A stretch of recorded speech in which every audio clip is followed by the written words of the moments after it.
प्यार नहीं मिल रहा क्योंकि आपका हार्ट चक्र ब्लॉक्ड है, your Anahata is not open. आप बहुत ही सांसारिक चीज़ों में फंसे हुए हैं, सेक्स, मनी, क्योंकि आपकी चक्रा नीचे से ऊपर ही नहीं गई है। ये चक्रा का चक्कर एग्जैक्टली क्या है, and why is that in Indian culture हम चक्रास को इतना महत्व देते हैं? मैं एक्चुअली ऊपर ऊपर से ही आज बहुत सारी चीज़ें विस्तार में जानना चाहता हूँ। स्वीटी मामा, welcome back to the big Puchchi podcast. Hello. So today I want to really ask you, पहली बात तो अब वेस्टर्न साइंस में, एक्चुअली वेस्टर्न कल्चर में, फॉर एग्जांपल हम क्रिस्टल्स को बहुत ज़्यादा मानते हैं। जी I wear lot of crystals. जी क्रिस्टल्स की भी एक चक्रा से कनेक्शन होता है। व्हाट एग्जैक्टली क्या है chakra and why are they important to us? जहाँ तक चक्र का प्रश्न है, ये कहने में भी कठिन है, सुनने में भी कठिन है, और इसको प्रैक्टिकल करने में भी कठिन है, क्योंकि ये चीज़ हमारे आम लाइफस्टाइल में कहीं इतना ज़्यादा इन्वॉल्व नहीं होता है। चक्रा की नॉलेज नहीं होती, ना कोई स्कूल में पढ़ाया जाता है, ना हमारे समाज में काम आता है, ना हम जो नित्य प्रतिकर्म करते हैं उसमें कहीं चक्र का समझाया जाता है। तो ये जो प्रश्न है थोड़ा सा गहन है और थोड़ा गंभीर विषय है। तो सबसे पहले तो मैं आपको ये कहना चाहता हूँ कि हम सब जो हैं इस ब्रह्मांड की ही ऊर्जा के एक अंश हैं। जैसे अभी एक अमेरिका ने टाइम मशीन बनाया था, उसमें उन्होंने ये कहा था, अभी तक हम ये मानते थे कि भाई एटम से बड़ी कोई चीज़ नहीं है, लेकिन उन्होंने वो टाइम मशीन बना के ये बताया कि एटम को भी तोड़ा जा सकता है।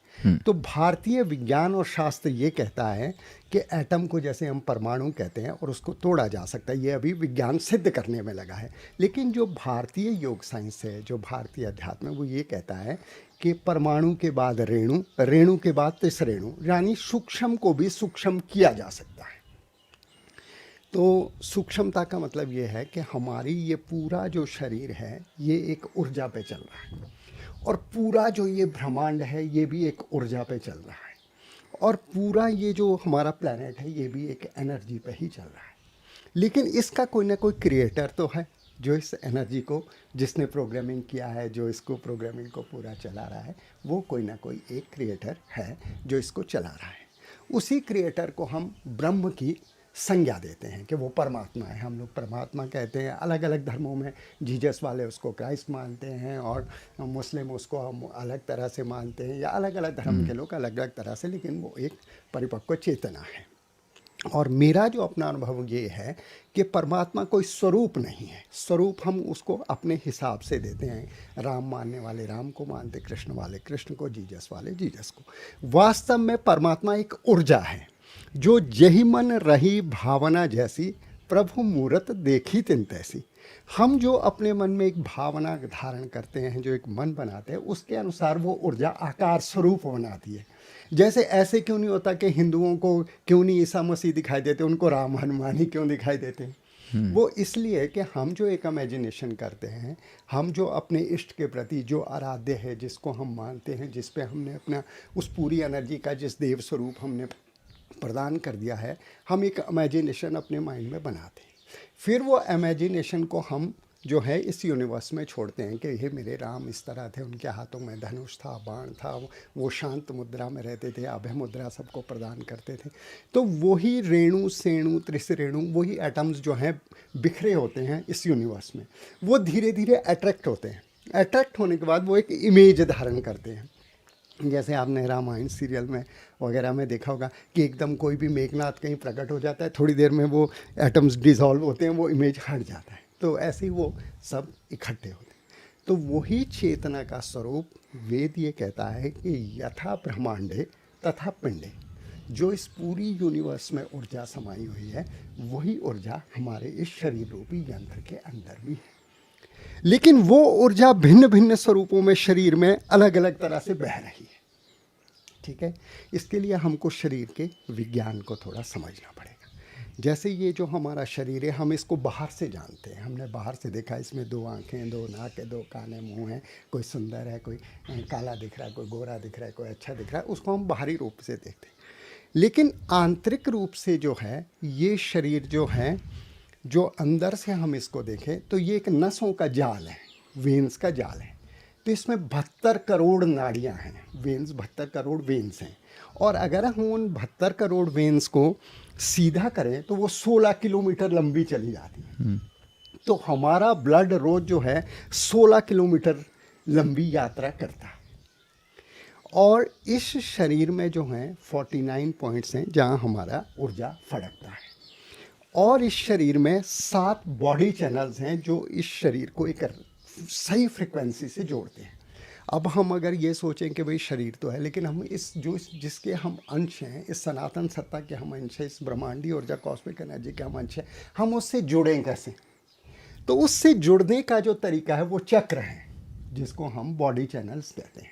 वो हमारे मूलाधार से शुरू होकर, जो हमारा लेस्टिन्स और गुदाद्वार है उसके बीच का जो पहला है मूलाधार चक्र है, वहाँ से शुरू होकर सहस्त्रासार तक हमारे 7 चक्र हैं।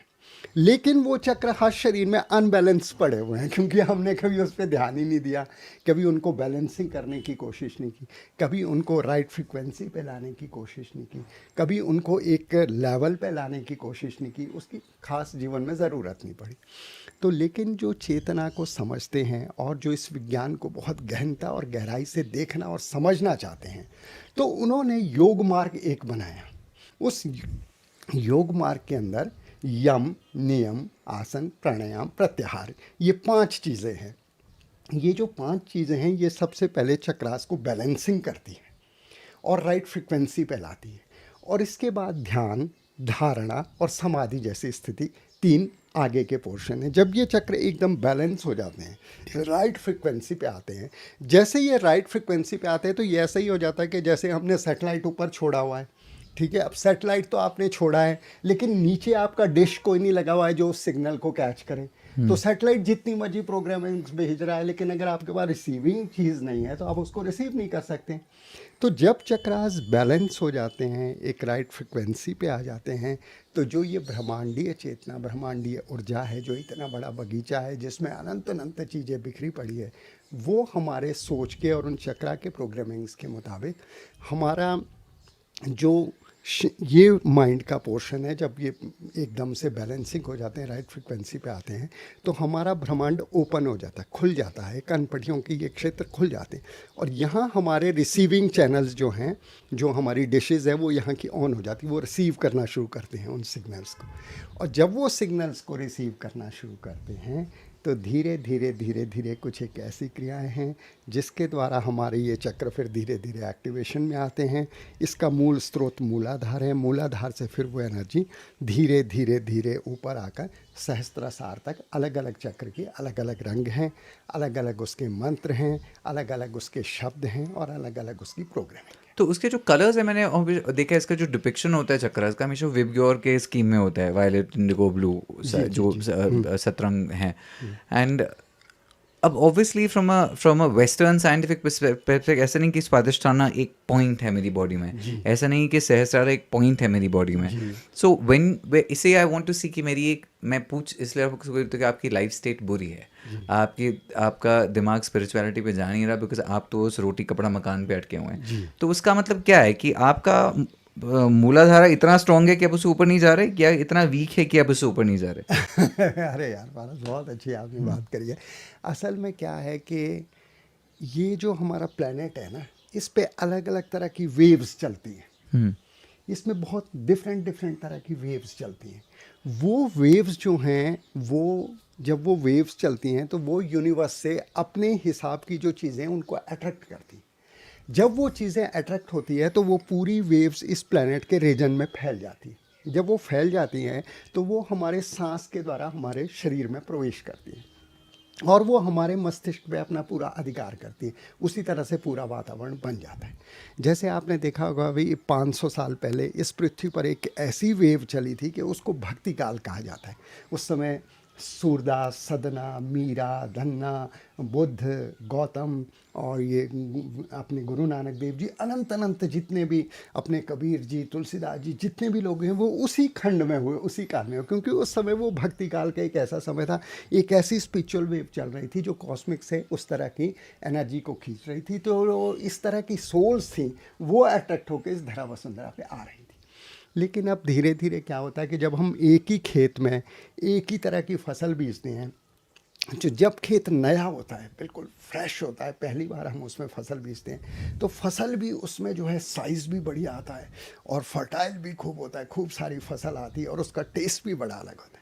लेकिन जब हम उसी सेम खेत में उसी फसल को 20 बार बीजते हैं तो उसका धीरे धीरे साइज भी कम होना शुरू हो जाता है, उसका टेस्ट भी खत्म हो जाता है और उसकी फर्टिलिटी भी कम हो जाती है। ऐसे ही इस समय जो इस पृथ्वी पर वेव चल रही है वो दो चीज़ों की है, वो है सेक्स एंड मनी।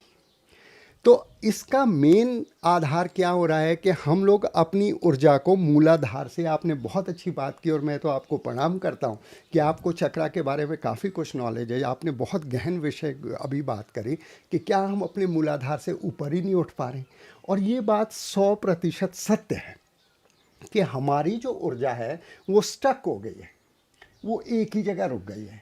तो जब पानी एक ही जगह नाली में रुक जाता है तो वहीं घूमता रहता है, घूमता रहता है, घूमता रहता है। तो फिर पीछे से जो नाली में कूड़ा कबाड़ आता रहता है, वो जब पानी वहीं घूम रहा है, वहीं घूम रहा है, वहीं घूम रहा है, पहले तो वो पानी साफ होता है, लेकिन बाद में वही पानी ना काला हो जाता है, बिल्कुल गंदा हो जाता है, क्योंकि वो बाहर तो जा नहीं पा रहा, वहीं रुक गया है।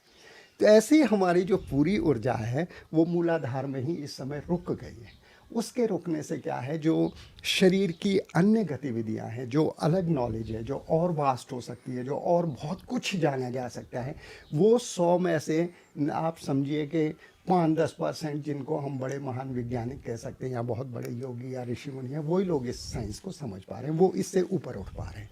तो लोग मैक्सिमम वहीं तक रुके हुए। ये आपने बहुत अच्छी बात